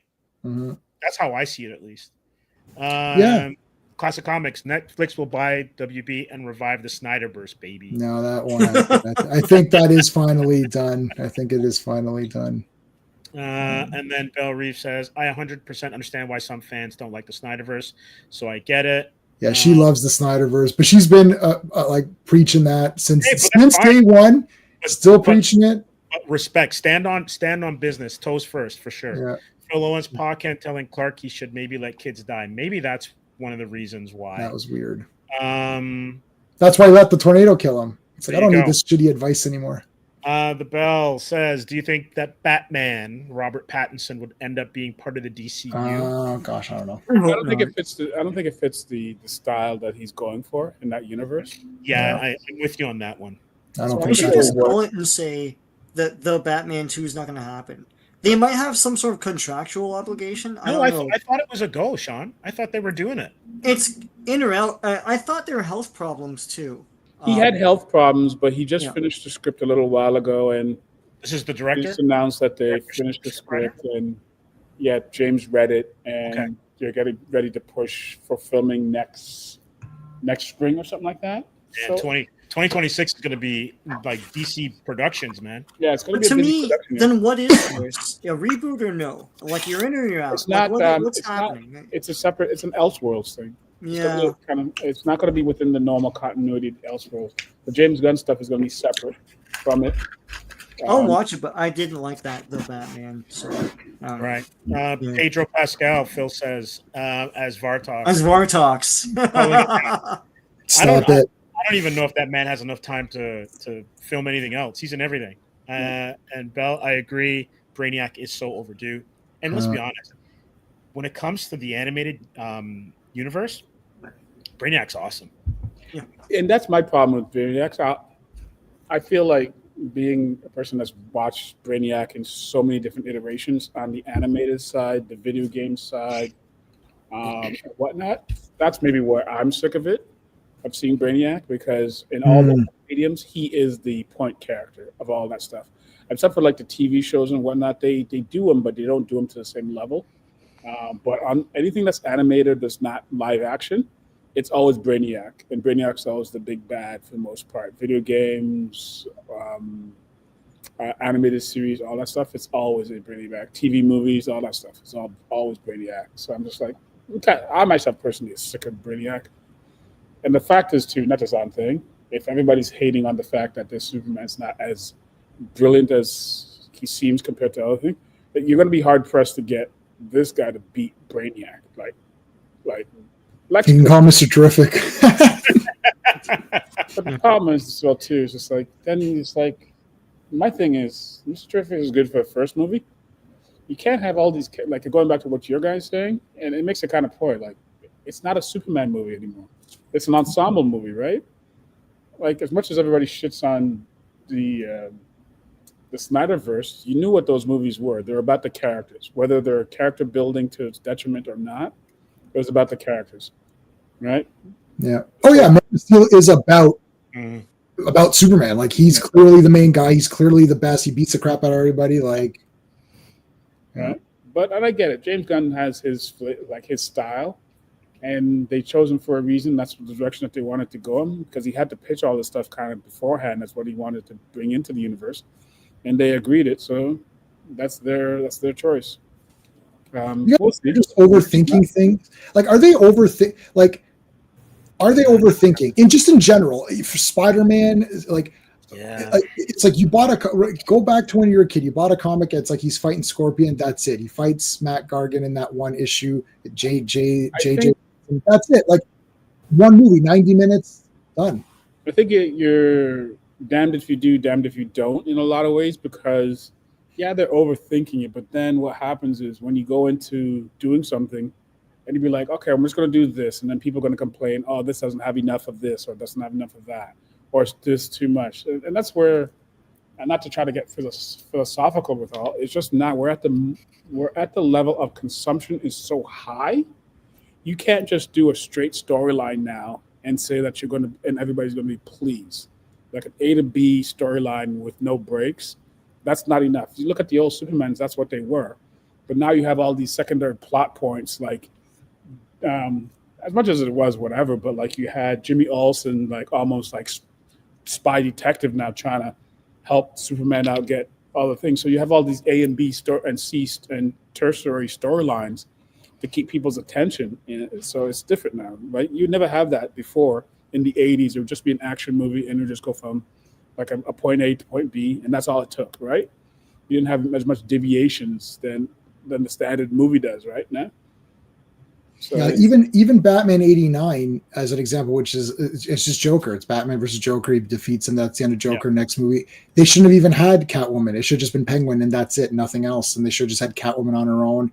Maybe Catwoman because she's like not a straight up villain, you know, she can kind of be in the world with other characters, so she can almost be like a supporting character in ongoing films, love interest kind of thing. Sure, yeah. So it's a little bit different when you do the love interest kind of play, right? But for part 3, so Batman Returns, I would still accept as okay, Catwoman's in because you got rid of Vicky, but then Batman 3, it's like no, the Riddler and Two-Face do not go together, like. They just literally picked the 2 next most popular guys and put them together and just forced the crap out of it. It's like, why would Riddler team up with Two-Face? Like, how does this? I don't get it. And then the excuse is he flips the coin. Oh, look, you're okay. So we're good now. I would say that's probably the first instance of they're doing too much, and that might be the origin of. That is the origin. Now we have a next movie that we're doing. The first one was decently successful. We have to one up it, so it's not add more characters. Let's add more characters. Let's add more characters, right? I think that could be the origin story of all the stuff that we're dealing with now in Hollywood, where it's not just one character anymore. It's got to be a triple, like it's got to be 1 versus 3. I'd go further back though. I would go back to Returns. I think the fact that Returns was so successful, was them saying we could fit 2 villains in. But I agree with you. Like those Schumacher movies were like. It was like just eye candy and nonsense shoehorned into like a Rubik's Cube. It was absolutely crazy. Yeah, like Mr. Freeze, Bane, Floronic Man, and Poison Ivy. There's 4 villains because people forget about Woodrow. He's a guy. Mm-hmm. You got 4 super villains in that movie. And 3 bats. If I'm right, and right. three bats. I mean, and then there's so much they couldn't even work in. They're like, well, why is background? Just make her the niece and whatever. Like it's just like so random. It's like, oh, it's Alfred's niece. Like Alfred's niece. That's right. It's so weird. And we almost got Man-Bat in Batman Forever. So Man-Bat. That's somehow, right. Yeah, Man-Bat, and Two-Face and Riddler. And it's like, it's not Billy D. Two-Face. It's like, it's what's his face Two-Face, who flips the coin many times because that's what happens in comics, right? He just keeps flipping it until it's the desired outcome. So Two-Face is a time-based villain, not a chance-based villain. He'll eventually get heads or the scratched one, right? He sat there and he flipped it. He's like, nope. And he flipped it again. I'm like, why are you flipping it again? Like, that's not a thing. He's like Vegas. Like, he's on odds. 50-50. I like how he has 2 girlfriends. What happens if he walks the other way? Then it messes up his room because he's walking, and then what if he turns around and oh shit, I left something at the front door. He's got to turn, and he's like, oh shit, now I don't match, my outfit doesn't match my room anymore. Yeah, Batman's plus 33 to lose, but give Two-Face the points, I guess. Right. Ridiculous. Oh my goodness! And Joel Schumacher's the 5th villain. Yeah, absolutely. Yeah. So I think we've kind of exhausted Soups. So let's move over from Marvel, over to Marvel with the X-Men, and in honor of Sean and the lovely cover that you're holding up there, J-Man. Yeah, I was like, hey, you put this as this is clearly the best cover, and I think Vaughn did this one. And this made Vaughn's probably year is Joe Mad drawing X-Men again. Hold on a sec. I'm gonna put that up full screen on you there. Can you hold it up again? Yep. There you go. That cover is a banger. Is awesome. That is awesome. I'm not a big fan of just posing, but this is pretty awesome. Yeah. This would make a sick tattoo. I have space up here, so I could probably like get that. That would be awesome. And I pulled out the old. Oh, the old one? the old ones. It's all 4 of them. I taped it up I put them together, so it's the 4. It's only 4 issues. But this Wolverine was awesome. I got the figure of that too, which I didn't get. I don't know where that is. It's in my Wolverine box. So the cool thing about Age of Apocalypse, not just that it turns 30, but it kind of, I guess it's that whole Heroes Reborn era, everything. Like this was their side of the Heroes Reborn. Mhm. Yeah. This is kind of like the multiverse, kind of poking its head into comics big time. Well, With- actually, sorry to interrupt you. Yeah. Speaking of which, I didn't even realize. Is that the first multiverse one? I'm trying to figure out. I think Well, it might be it. Multiverse, I mean, like DC did it a lot. No, but like absolutely, DC had like Earth Infinity, Yeah. Yeah, Earth One, Beat. I mean, That's Earth right. 2 and all that was from day one. Yeah. but yeah. like Marvel's. This is like Marvel putting their foot straight into a multiverse.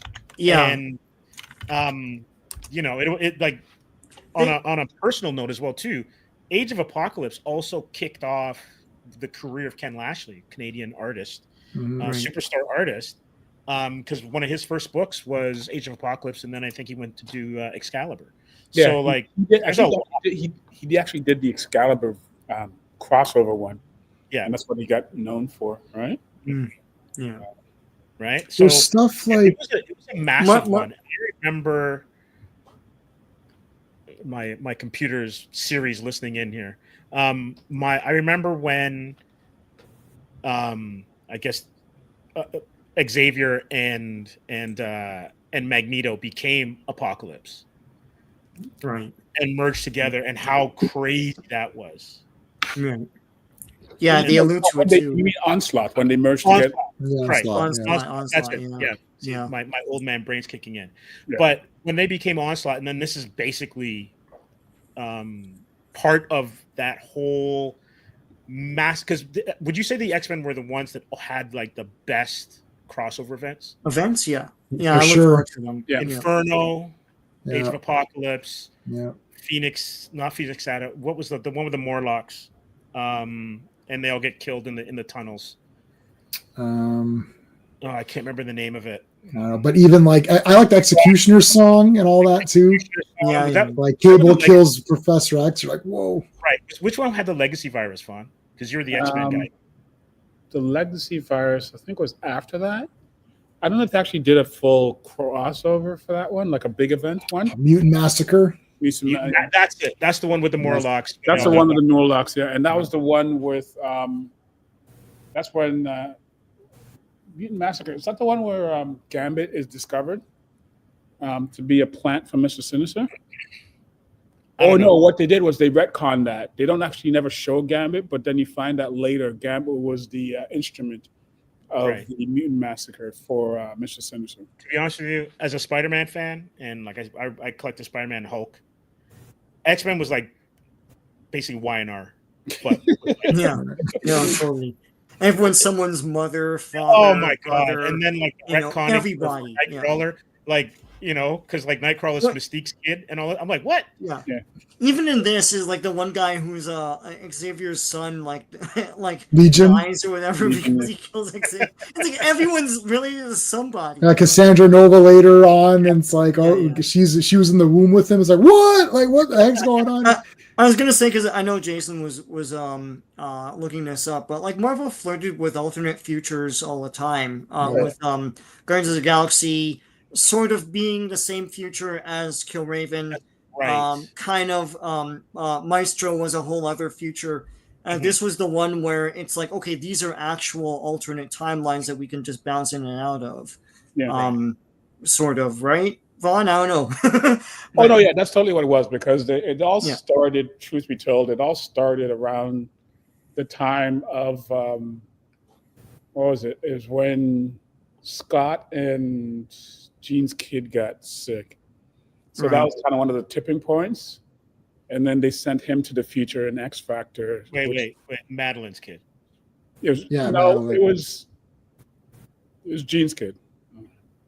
Oh, it might be Madeline's. No, it's Jean's kid because this was X Factor after Inferno. Jesus, And Jesus never had children though. Or is this other than Rachel? Because I thought Rachel was. That's a future kid, I think. Okay. Yeah. See, this is the thing about X-Men. This is the problem. I love X-Men, but I don't know anything. It's like here's how I read X-Men comics. Whatever happened in that comic is what happened. Yeah. And then another one comes out later. I'm like, well, I don't know. I guess it's this now. I can't figure it out. This is the plight of Chris Claremont. Well, Keeping the timelines together. For sure. I'm gonna GT James has an amazing comment here because I have no idea. I'll have to go look this up. Aren't Bishop and Cable from two different timelines and the 2099 series? The 2099 is a whole other thing. Yeah. That's a whole other thing. 2099 is a whole different thing, and Bishop and Cable are from two different timelines. Bishop is from the Days of the Future Past timeline, right? With Rachel. And Cable's the legacy virus. And then Cable's the legacy virus. Yeah. Right. I obviously didn't smoke enough weed to be an X-Men fan. Yeah. This is see. You know what the problem? I'll tell you the problem with the two people on top of us. Right. The problem is that you weren't reading the X-Men correctly. I was reading is that these guys all look cool and they're just destroying shit. That's the way I wasn't sitting here thinking when Executioner's song came out. I wasn't thinking what timelines. I was like, listen, I don't know. There's a cool guy with this awesome helmet. And he's Cable's, Strife, right? And he's Cable. I wasn't thinking about. Wait a minute, hold on a second. Wait a minute. That just contradicted. I didn't think about ants, and then forget. Who cares? Yeah, Strife is Cable and whatever. And Cable is future Nate and whatever. Yeah. Forget about all this crap. It doesn't. And somebody asked me in one of our chats, "Oh, is Magneto the father of Quicksilver and Scarlet Witch?" I said, "If you want him to be, then he is." That's the answer. Wait. We need Maury Povich. You are the father. No, he is the dad. He is the dad. He is sometimes he's not. Yeah. Right. I was never a fan of Inferno. I think that is very, very thin to me. But like I felt all these other crossovers in the 90s were very tight knit. Like you could see a story in there, and they would allude to things and then follow through with them. It was like a real story. I don't know who was the overall editor of X-Men at the time. That was Chris Claremont. That was running. Chris Claremont, yeah. Chris was the editor as well too. I think so. And after a little bit after, then Fabian Natas, I think, took over. Oh, Nicieza? Fabian. Yes. Fabian took over, and he was doing X-Force, X Factor, and a couple things like that. Because totally towards the end of when Bob Harris. Bob Harris was the editor. I was all into that stuff. You started losing me around the Strife, a little bit around Executioner song. That's when you started losing me. Going back to your point about Inferno being a little bit thin, I think Inferno was the first one that they started doing. That was the first one of the X-editor den, the writer's den of the X-editor that they were trying to do kind of retreats, right? Yeah, crossovers in other books, right? Yeah. In regards to the X series. So that one was, and really that was a setup for them to kind of fake their own death, for them to kind of do the pause for a little bit and break all the characters up into different kind of salvos and things like that. So it was, and that was a little bit earlier too, because Inferno was like what? 80s. Late 80s? Well, Silvestri was drawing them. Yeah, he was drawing them. So that was like 20 something to like 230s. He all the way up to like the 230 somethings.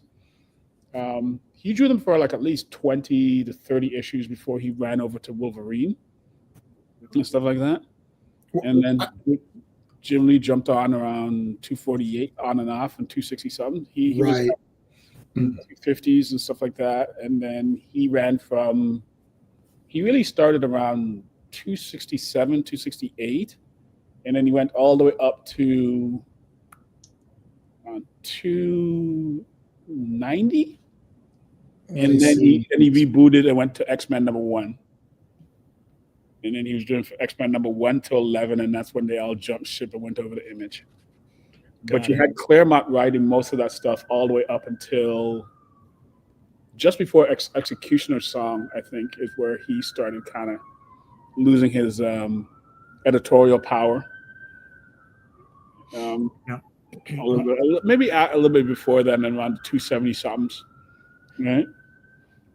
Yeah. I actually had all that on my phone because I was trying to get some of those issues. I actually had the exact issue numbers that you were talking about, like who started when, but I can't seem to find it now. Yeah. But I liked Inferno. I recently reread Inferno, and if you ignore the New Mutants issues, it's pretty good.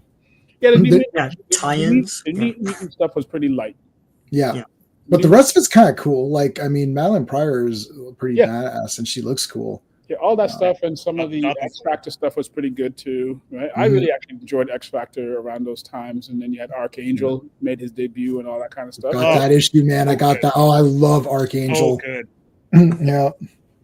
Yeah. One of the first comic book shop I ever went to, I bought 3 of those little PVC guys. I got Archangel, Wolverine in the brown costume, and Nightcrawler. Yeah. And I've got all those on my shelf, like up there from like day one. Had them like, those are cool. Yeah, Inferno was neat. And I like how they had everything in the corner. Yeah, where you could tell in like Acts of Vengeance, the Secret Wars 2 thing. The Secret Wars 2 thing. I know, yeah.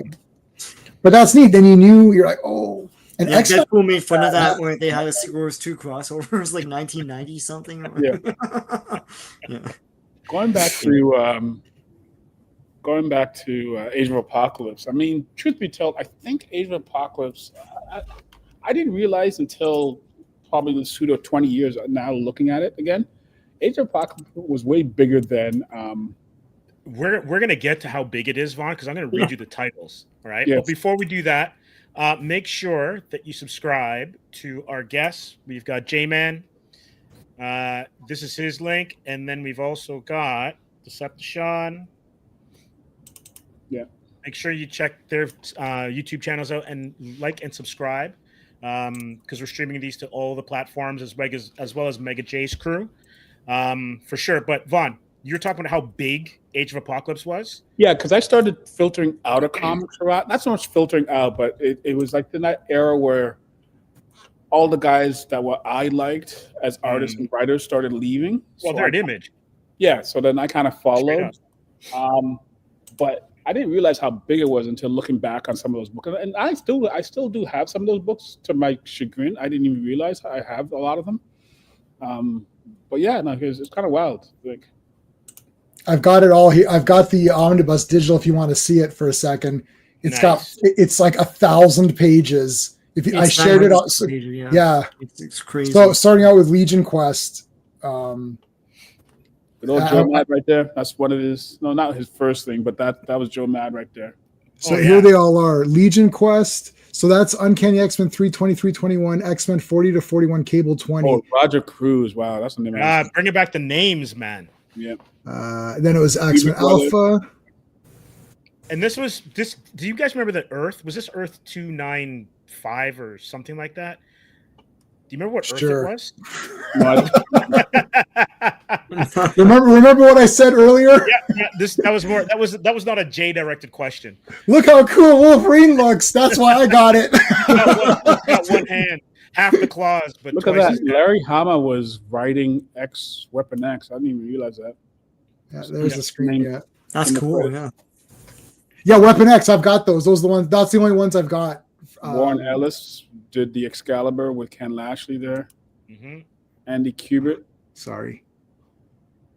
There. Jeff Loeb. Yeah, Jeff. It's funny. Jeff is one of those chameleons where you're like, you don't realize how long. Jeff, but also too, Scott Lobdell. What happened to him? I don't know. Yeah, he's an oddball. He was interviewed by one of our friends on another channel. One of our buddies, 1407 Gray Malkin. He was a great guy. He did a lot of videos, and he kind of stopped. He's a friend of Bill from Comic University, right? And so he's like one of our guys. And he had him on, and like. For like 2 hours, no one watched it. There's literally twice as many people watching us now than there was watching that. And it's really sad. And I actually felt bad. I messaged, I was like, dude, like this is I can't believe it. This is crazy. Dude. That's a huge score. And you know what it is, man? This kind of stuff. That's why I'm saying the comics, they don't really care. These people don't, if it's a movie thing, like you can get like the gaffer on Infinity War, and then that'll be like, everyone will watch that versus like, a writer or an artist or anybody you get. But yeah, Adam Kubert. So look at some of these names. Off movies, really. Some of these names are kind of surprising me because some of these names I didn't realize they're in the comics this long. The Age of Apocalypse, The Chosen. If you look at the pencils, Ian Churchill, Salvador Roca, wow. Steve Scrooge, even look, there's Tim Sale. Yeah, look at that. Tim Sale, Carl Kerschel, Terry Austin as the inkers, though. That's the part that surprised me. Look at the inkers. Dan Panosian was inking. Yeah, that's what I mean. Like, come on. He's rocking covers. He was doing that Wonder Woman cover, that absolute Wonder Woman cover is still a banger. Yeah. Right. Yeah, like look at, so this is everything in this. So I have everything that has the words age and apocalypse in it. So if you want to see any comic, it's on here. But I mean, look at this is crazy. I actually started writing a list out to see, is it possible to get all these back issues somehow? I don't think they're worth that much. Like the only ones I have is Weapon X because it's Wolverine.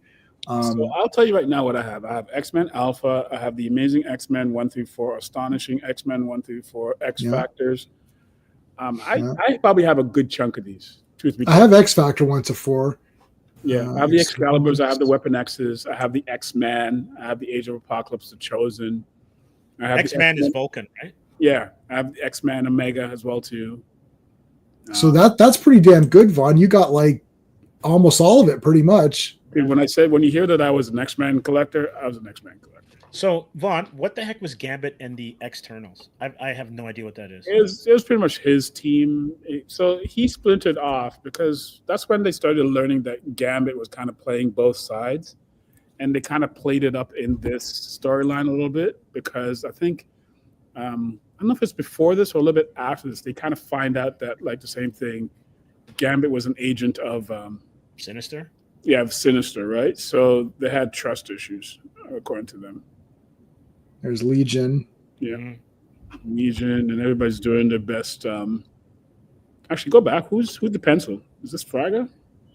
Man, this is the first. It's got a little bit of Lashley. Does it say in here? Yeah, I was thinking that. Oh, they blacked out the. Okay, so it's got that is Lashley. That was 320.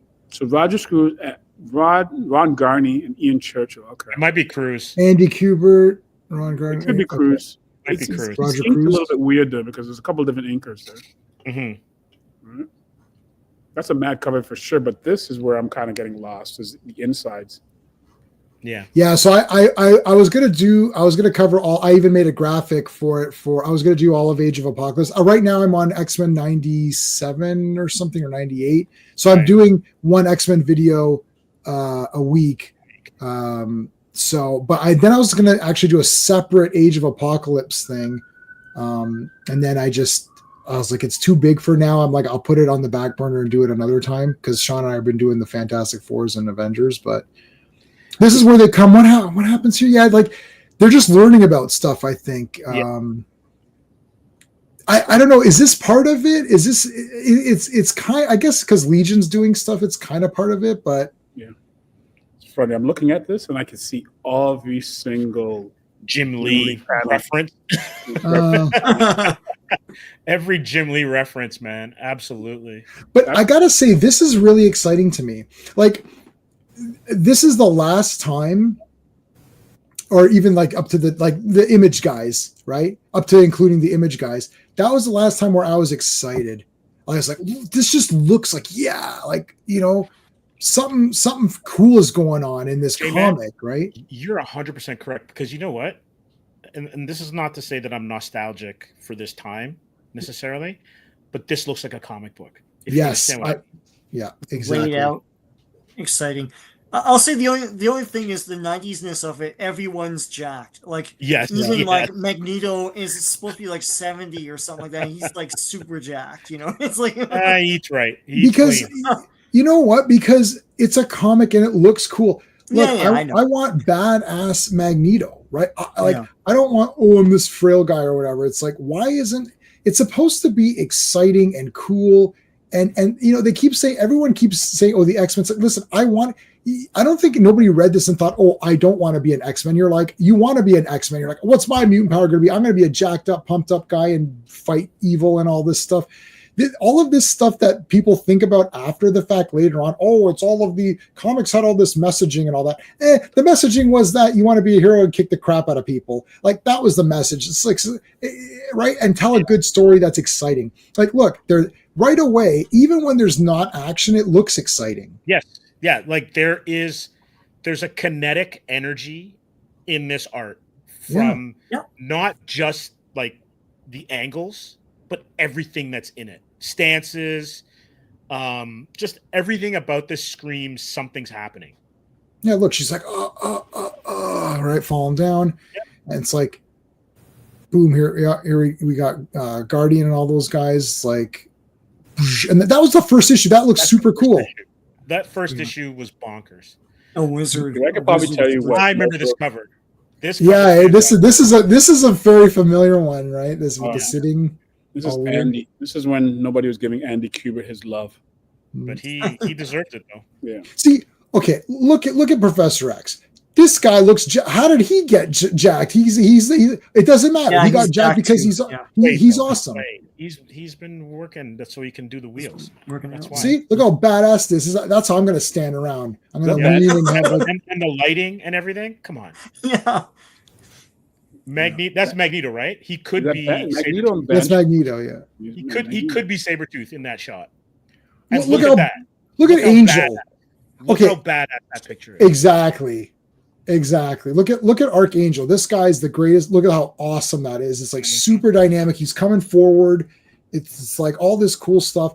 Like that's a cool, like that's a poster. Yes. Right? Every page could be a poster. Like, yes. Look at this. Cyclops, the greatest character of all time. Look how badass. It's like, that's how I literally stand around like that. When I go to the office, I stand around like this. It's like, this is who I am.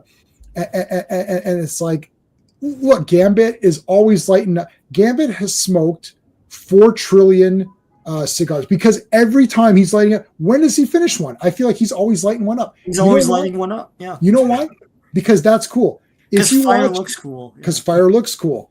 Yeah. You watch. I just on this weekend I watched about 5 or 6 spaghetti westerns, the 3 Sergio Leones, and a few other ones, and they light a cigarette every scene. Every time they cut back to anybody, because it looks cool. Don't do this at home, kids, but it looks cool, right? And then people are like, oh, you shouldn't smoke and all that. Everyone knows that. We know we're not supposed to smoke, but it looks cool in comics. It's like Gambit. Why does Gambit look cool? Because he has a trench coat and he smokes and he's got Rogue as a girlfriend. Mm-hmm. That's it. Well, you see, he represents. No. He doesn't represent anything. He's a cool guy in a trench coat. That's what he represents, Jay. He represents being badass. He represents being right.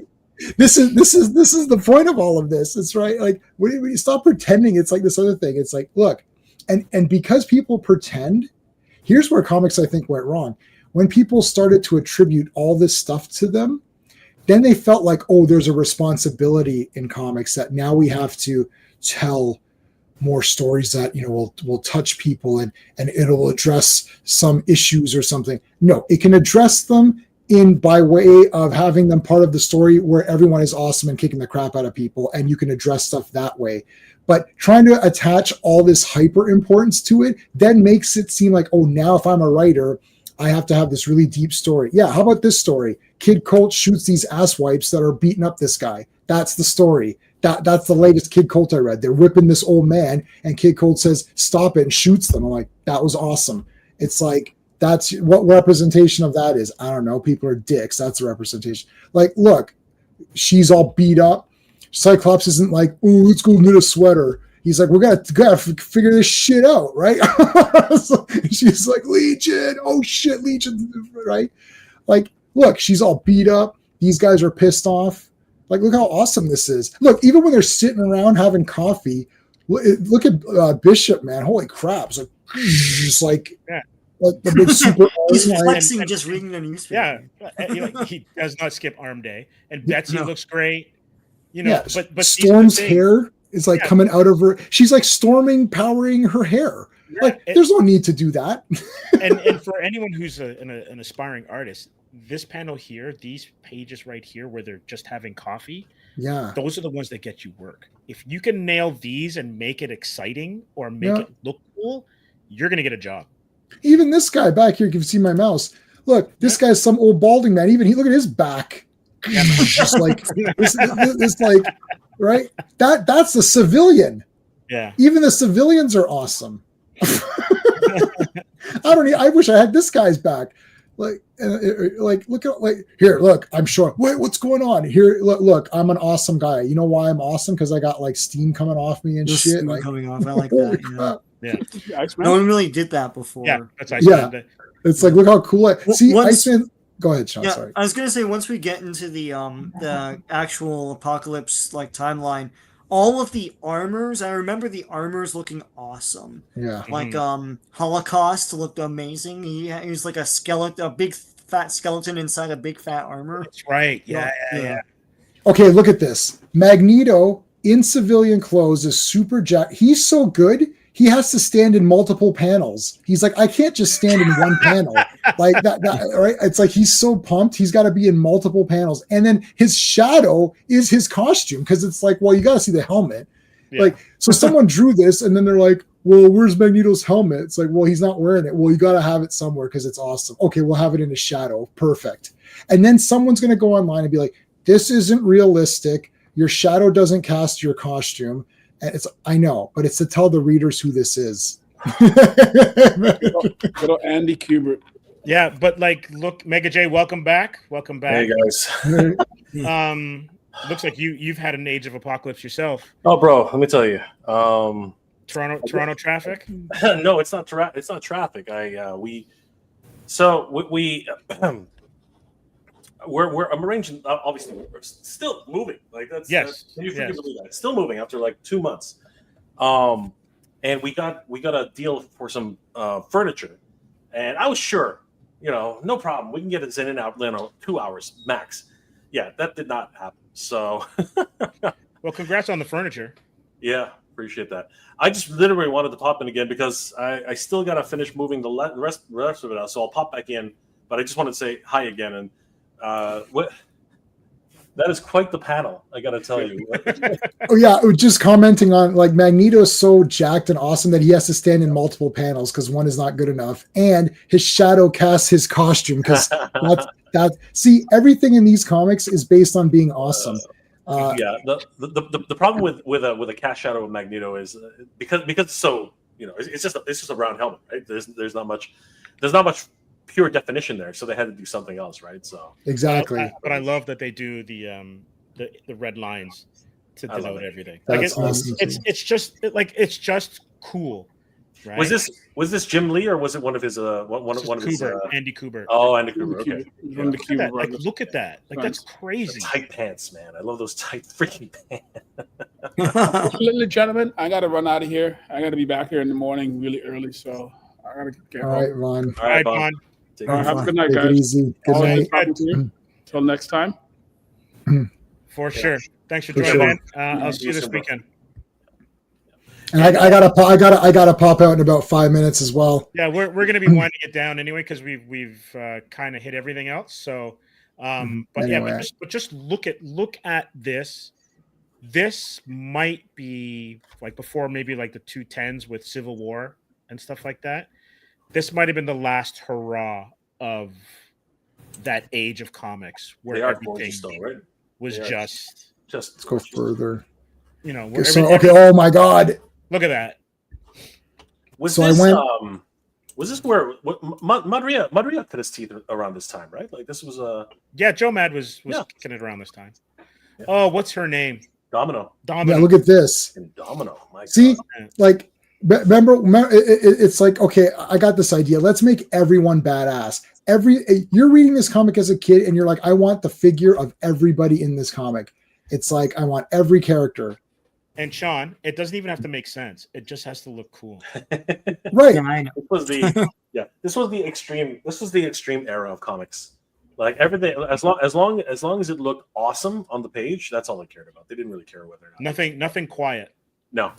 I think it was Todd McFarlane said this on an interview I had seen a while back, where he said, if he goes, I could sell a comic book that was drawn by Michelangelo and written by my dog. He goes, but he goes, if Charles Dickens wrote a comic and it was drawn by my grandmother, then it's not going to sell, right? Like, if you're just going to have words, then it's a novel. And I love novels. I have many novels. I'm reading a few right now. You know, it's got to have the art, and then the story also has to be good. Obviously, and the characters have to be good, so you can't discount the story.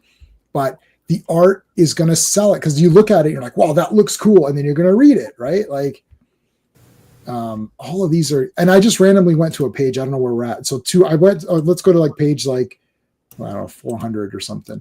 Like, look, someone's getting smashed. Someone's head's getting smashed. That's cool. Oh, this looks like Bacalo. Chris Bacalo. Look at that. Some great stuff, man. Holy crap.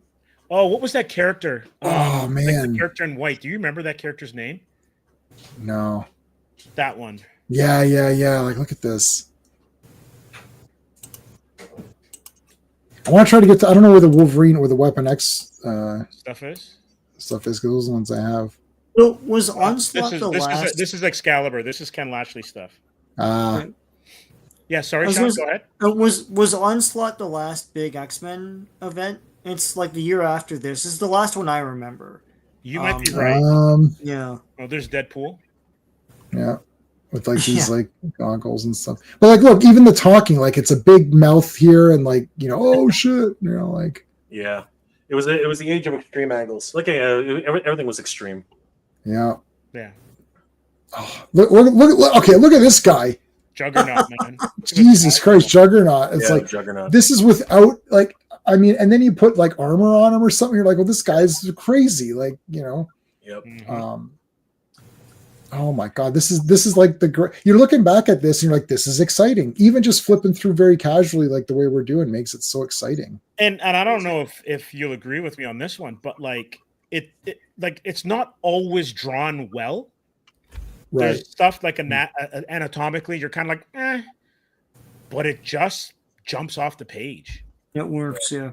It's all that manga inspiration. We talked earlier too. Like if you look at even Toriyama, like look at some of the Dragon Ball, it's like not everyone, you know, it's like they've got huge hair or they've got a huge head, and a lot of them also have small feet.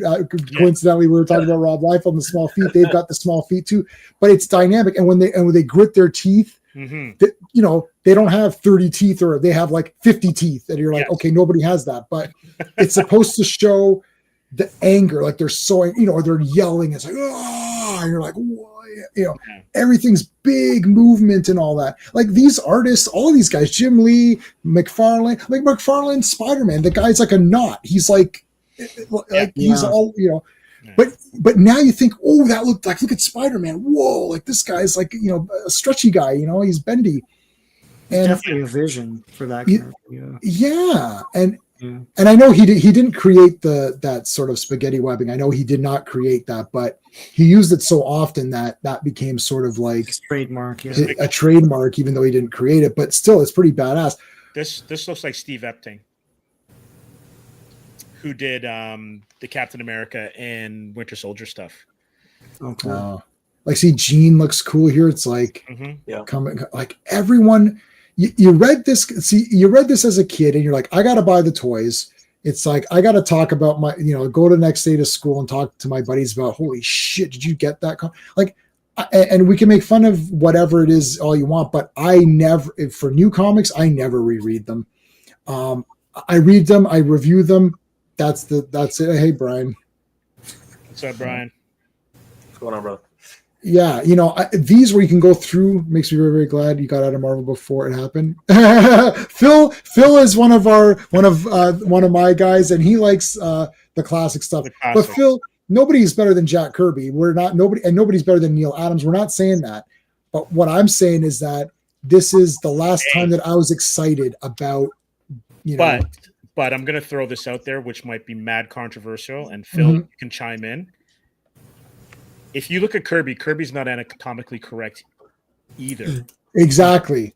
But this, like not the Epting stuff, but some like Liefeld, McFarlane, they capture Kirby's energy Yes. and updated it for that time period.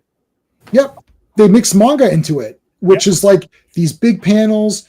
It's like super epic battles. Like the ending of Lone Wolf is literally a 120-page fight. I'm halfway through Fist of the North Star, and it's massive battles with guys with big pumped up shoulders. They all have super huge arms. Everyone is the best martial artist in the world. He fights the next guy, and this guy's even better. It's just the next pumped up villain who's a complete piece of garbage, and Kenshiro's got to destroy him, and he always does.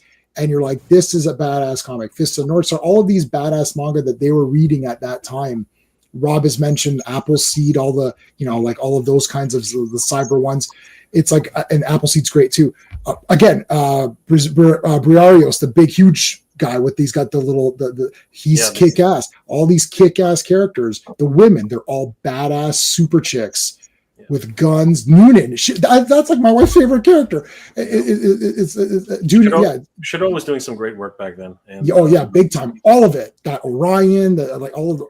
Phil's bringing the heat. He's bringing the heat. Oh, Phil, you're help me out, buddy. All right, boys, I got to call it. All right. I just wanted to pop in and say hi again. Sorry, apologies for not being able to make it, like, seriously, but it's all good. Life gets in the way all the time. We're gonna be closing it down pretty soon as well too, because Sean and Mega J got and JMan got to go. But we've had a great time going over this again. And before JMan and Sean go, what do you guys have on your channels? So it's Earth's Mightiest Mondays. Sean and I look at 4 Avengers comics. We're into the 100s now. We've been starting with number 1. Fantastic Fridays is Fantastic Four comics, and then Sunday we rotate. Sometimes we look at comics from the past, like we just did 1963 the other day, and then we're also going to be this weekend. We're doing Teenage Mutant Ninja Turtles, the first movie. Nice. That is going to be awesome because I love that movie. That's my favorite out of all of them. Yeah, I love it. So that's it. And then I do all my comic reviews. Sounds good. Sean, what do you got? I've got Marvel 2-in-1. I'm up to number 13 now. I'm doing a lot of Halloween stuff, so I've got the Hellraiser 3 comic adaptation on my channel, and the Bernie Wrightson Creepshow 1983 comic. Pretty cool stuff. So lots of cool stuff on my channel right now. Awesome. And Mega J, what do you got? Brother, it's all good. We're just killing it here. Going to be heading over to Jolanta in about a week. Mm-hmm. So we're going to catch up with a lot of different toy tubers, a lot of fun, and of course, looking forward to the next one. And you guys were killing it, Steve, at the London Comic Con. So looking forward to all those interviews, and hopefully we'll see more of it. Yeah, and we're in Hamilton this week. Nice. So I'm not sure if Danny is going to be at that con or not. I don't think so, because he's going to be with like this weekend. Yeah. Okay, maybe he might be. I'll ask him. It's like Saturday, Sunday. Yep, I'll find out. I'll ask him. Yeah, sounds good. Well, if he's in town, tell him to swing by the con and we'll say hi. Absolutely. But anyway, thanks to everyone who tuned in. Thanks for all the comments. Thanks to my wonderful guests, Sean, JMan. I know I will see you guys soon. Mega J, I will see you as well around the bend, and everyone else, we'll see you in 7 or less. All right, have a good one, everybody. Take care, guys. Bye.